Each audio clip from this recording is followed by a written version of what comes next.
नमस्कार। श्रीमद् वाल्मीकि रामायण अखंड पाठ में स्वागत है आप सबका। आज का हमारा सर्ग है सप्ताशीतितमः अर्थात 87वां सर्ग युद्धकांड से। इंद्रजीत को हनुमान जी मल्ल युद्ध के लिए ललकार चुके हैं।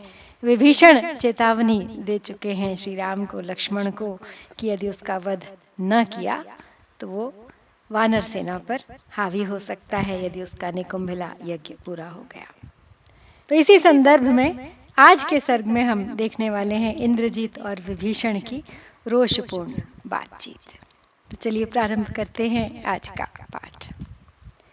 एवं उक्त्वा तु सौमित्रिं जातहर्षो विभीषणः धनुष्पाणिं तमादाय त्वरमाणो जगाम सः। अविदूरं ततो गत्वा प्रविश्य तु महद्वनम् अदर्शयत् तत्कर्म लक्ष्मणाय विभीषणः। नीलजीमूतसङ्काशं न्यग्रोधं भीमदर्शनं तेजस्वी रावण भ्राता लक्ष्मणाय न्यवेदयत्। इहोपहारं भूतानां बलवान् रावणात्मजः उपहृत्य ततः पश्चात् संग्राममभिवर्तते। अदृश्यः सर्वभूतानां ततो भवति राक्षसः निहन्ति समरे शत्रून् बध्नाति च शरोत्तमैः। तो विभीषण लक्ष्मण से ये कहते हुए कि अब आप प्राणांतकारी भयंकर बाणों द्वारा इस रावण कुमार को मार डालिए, और बड़े हर्ष से भरकर विभीषण अब धनुर्धर सुमित्रा कुमार को साथ लेकर बड़े वेग से आगे बढ़ चले। थोड़ी ही दूर जाने पर विभीषण ने एक महान वन में प्रवेश करके लक्ष्मण को इंद्रजीत के कर्मानुष्ठान का स्थान दिखाया। वहां एक बरगद का वृक्ष था जो श्याम मेघ के समान सघन और देखने में भयंकर था। रावण के तेजस्वी भ्राता विभीषण ने लक्ष्मण को वहां की सब वस्तुएं दिखाकर कहा कि हे सुमित्रा नंदन, यह बलवान रावण कुमार प्रतिदिन यहीं आकर पहले भूतों को बलि देता, उसके बाद युद्ध में प्रवृत्त होता है। इसी से संग्राम भूमि में यह राक्षस संपूर्ण भूतों के लिए अदृश्य हो जाता है और उत्तम बाणों से शत्रुओं को मारता तथा बांध लेता है। तम प्रविष्टम न्यग्रोधम बलिनम रावणात्मजम विध्वंसय शरैर्दीप्तैः सरथं साश्वसारथिं तथेत्युक्त्वा महातेजाः सौमित्रिर्मित्रनन्दनः बभूवावस्थितस्तत्र चित्रं विस्फारयन् धनुः। सरथेनाग्निवर्णेन बलवान् रावणात्मजः इंद्रजित् कवची खड्गी सध्वजः प्रत्यदृश्यत। तमुवाच महातेजाः पौलस्त्यमपराजितं समाह्वये त्वां समरे सम्यक् युद्धं प्रयच्छ मे। एवमुक्तो महातेजा मनस्वी रावणात्मजः अब्रवीत् परुषं वाक्यं तत्र दृष्ट्वा विभीषणम्। तो विभीषण आगे कहते हैं कि इसलिए जब तक ये इस बरगद के नीचे आए उसके पहले ही आप अपने तेजस्वी बाणों द्वारा इस बलवान रावण कुमार को रथ घोड़े और सारथी सहित नष्ट कर दीजिए। तब बहुत अच्छा कहकर मित्रों का आनंद बढ़ाने वाले महातेजस्वी सुमित्रा कुमार अपने विचित्र धनुष की टंकार करते हुए वहां खड़े हो गए।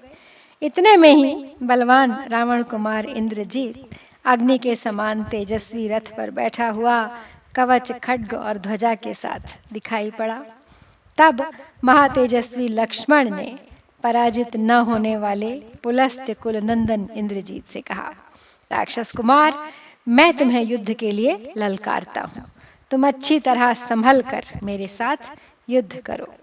तो लक्ष्मण के ऐसा कहने पर महातेजस्वी और मनस्वी रावण कुमार ने वहां विभीषण को उपस्थित देख कठोर शब्दों में कहा, इह त्वम जात संवृद्धः साक्षात् भ्राता पितुर्मम, कथम द्रुह्यसि पुत्रस्य पितृव्यो मम राक्षस, न ज्ञातित्वं न सौहार्दं न जातिस्तव दुर्मते, प्रमाणं न च सौन्दर्यं न धर्मो धर्मदूषण, शोच्यस्त्वमसि दुर्बुद्धे निन्दनीयश्च साधुभिः, यस्त्वं स्वजनमुत्सृज्य परभृत्य त्वमागतः, नैतच्छिथिलया बुद्धया त्वं वेत्सि महदन्तरं,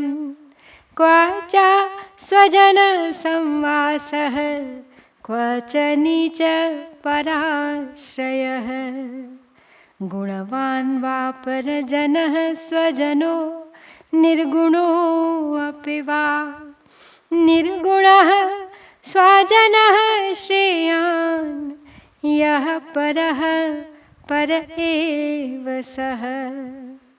तो इंद्रजीत ने जब विभीषण को वहां देखा तो कठोर शब्दों में विभीषण से बोला कि यही तुम्हारा जन्म हुआ और यही बढ़कर तुम इतने बड़े हुए, तुम मेरे पिता के सगे भाई और मेरे चाचा हो, फिर तुम अपने पुत्र से यानी मुझसे क्यों द्रोह करते हो।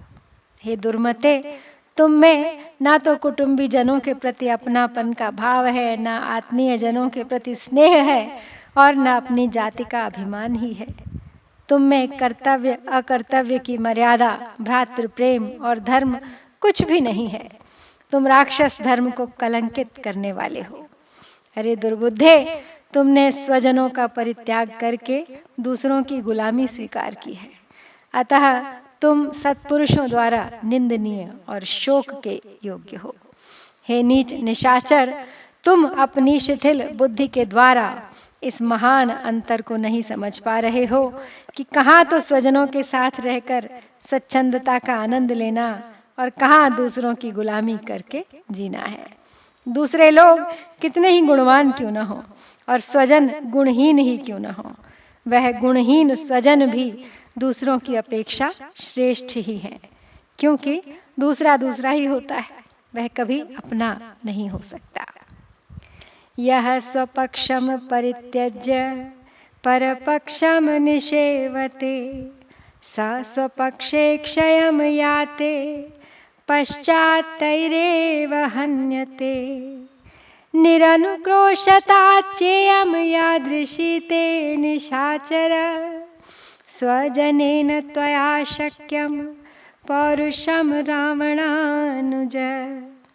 इत्युक्तो भ्रातृपुत्रेण प्रत्युवाच विभीषणः, अजानन्निवमच्छीलं किं राक्षसविकथसे, राक्षसेन्द्रसुता साधो पारुष्यं त्यज गौरवात्, कुले यद्यप्यहं जातो रक्षसां क्रूरकर्मणां, गुणो यः प्रथमो नृणां तन्मे शीलं राक्षसम्।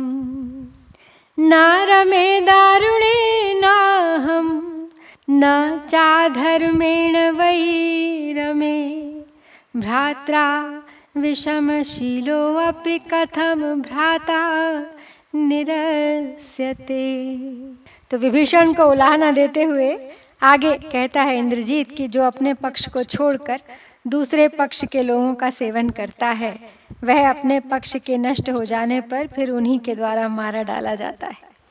रावण के छोटे भाई निशाचर विभीषण, तुमने लक्ष्मण को इस स्थान तक ले आकर मेरा वध कराने के लिए प्रयत्न करके यह जैसी निर्दयता दिखाई है, ऐसा पुरुषार्थ तुम्हारे जैसा स्वजन ही कर सकता है। तुम्हारे सिवा दूसरे किसी स्वजन के लिए ऐसा करना संभव ही नहीं है। अपने भतीजे के ऐसा कहने पर विभीषण ने उत्तर दिया, अरे राक्षस, तू आज ऐसी शेखी क्यों बघारता है? जान पड़ता है तुझे मेरे स्वभाव का पता ही नहीं है। हे अधम राक्षस राजकुमार, बड़ों के बड़प्पन का ख्याल करके तू इस कठोरता का परित्याग कर दे।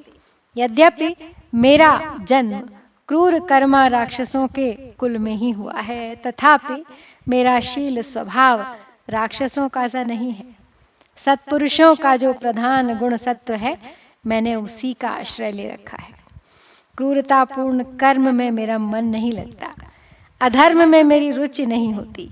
यदि अपने भाई का शील स्वभाव अपने से न मिलता हो तो भी बड़ा भाई छोटे भाई को कैसे घर से निकाल सकता है, परंतु मुझे घर से निकाल दिया गया है, फिर मैं दूसरे सत्पुरुष का आश्रय क्यों न लूं भला। धर्मात् प्रच्युत शीलम ही पुरुषम पाप निश्चयम त्यक्त्वा सुखम वाप्नोति हस्तादाशी विषम यथा पर स्वहरणे युक्तम परदाराभिमर्शकम त्याज्यमाहुर्दुरात्मानं वेश्मा प्रज्वलितं यथा परस्वानां च हरणं परदाराभिमर्शनं सुहृदामतिशङ्का च त्रयो दोषाः क्षयावहाः महर्षीणां वधो घोरः सर्वदेवैश्च विग्रहः अभिमानश्च रोषश्च वैरित्वं प्रतिकूलता एते दोषा मम भ्रातुर्जीवितैश्वर्यनाशनाः गुणान् प्रच्छादयामासुः पर्वतानिवतो यदाह। अब विभीषण इंद्रजीत की बात का जवाब देते हुए कह रहे हैं कि जिसका शील स्वभाव धर्म से भ्रष्ट हो गया हो, जिसने पाप करने का दृढ़ निश्चय कर लिया हो, ऐसे पुरुष का त्याग करके प्रत्येक प्राणी उसी प्रकार सुखी हो जाता है जैसे हाथ पर बैठे हुए जहरीले सर्प को त्याग देने से मनुष्य निर्भय हो जाता है। जो दूसरों का धन लूटता हो, पराई स्त्री पर हाथ लगाता हो, उस दुरात्मा को जलते हुए घर की भांति त्याग देने योग्य बताया गया है। पराये धन का अपहरण, पर स्त्री के साथ संसर्ग और अपने हितैषी सुहृदों पर अधिक शंका, अविश्वास, ये 3 दोष विनाशकारी बताए गए हैं। महर्षियों का भयंकर वध, संपूर्ण देवताओं के साथ विरोध, अभिमान, रोष, वैर और धर्म के प्रतिकूल चलना, ये दोष मेरे भाई में मौजूद हैं, जो उसके प्राण और ऐश्वर्य दोनों का नाश करने वाले हैं। जैसे बादल पर्वतों को आच्छादित कर देते हैं, उसी प्रकार इन दोषों ने मेरे भाई के सारे गुणों को ढक दिया है। दोषैरेतैः परित्यक्तो मया भ्राता पिता तव नेयमस्ति पुरी लंका न च त्वं न च ते पिता अतिमानश्च बालश्च दुर्विनीतश्च राक्षसः बद्धस्त्वं कालपाशेन ब्रूहि मां यदिच्छसि अद्येह व्यसनं प्राप्तं यन्मां परुषमुक्तवान् प्रवेष्टुं न त्वया शक्यं न्यग्रोधं राक्षसाधम दर्शयित्वा च काकुत्स्थं न शक्यं जीवितुं त्वया युध्यस्व नरदेवेन लक्ष्मणेन रणे सह हतस्त्वं देवता कार्यं करिष्यसि यमक्षयम् निदर्शयस्वात्मबलं समुद्यतं कुरुष्व सर्वायुध सायकव्ययं न लक्ष्मणस्यैत्य हि बाणगोचरं त्वमद्य जीवन् सबलो गमिष्यसि। तो विभीषण आगे कहता है कि इन्हीं दोषों के कारण मैंने अपने भाई एवं तेरे पिता का त्याग किया है। अब ना तो यह लंकापुरी रहेगी, न तू रहेगा, और न तेरे पिता ही रह जाएंगे। अरे राक्षस, तू अत्यंत अभिमानी, उद्दंड और मूर्ख है, बालक है, काल के पाश में बंधा हुआ है, इसलिए तेरी जो जो इच्छा हो मुझसे कह ले। अरे नीच राक्षस, तूने मुझसे जो कठोर बात कही है उसी का यह फल है कि आज तुझ पर यहाँ घोर संकट आया है। अब तू बरगद के नीचे तक नहीं जा सकता। ककुत्स्थ कुलभूषण लक्ष्मण का तिरस्कार करके तू जीवित नहीं रह सकता। अतः इन नरदेव लक्ष्मण के साथ रणभूमि में युद्ध कर।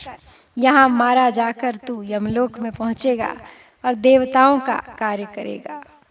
अब तू अपना बढ़ा हुआ सारा बल दिखा दे, समस्त आयुधों और सहायकों का व्यय कर ले आज, परंतु लक्ष्मण के बाणों का निशाना बनकर आज तू सेना सहित जीवित नहीं लौट सकेगा।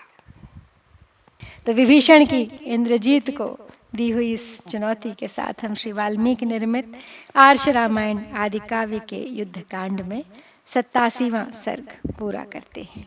इत्यार्षे श्रीमद् रामायणे वाल्मीकिये आदि काव्ये युद्ध कांडे 87तमः सर्गः। ओम श्री सीतारामचंद्राभ्यां नमः।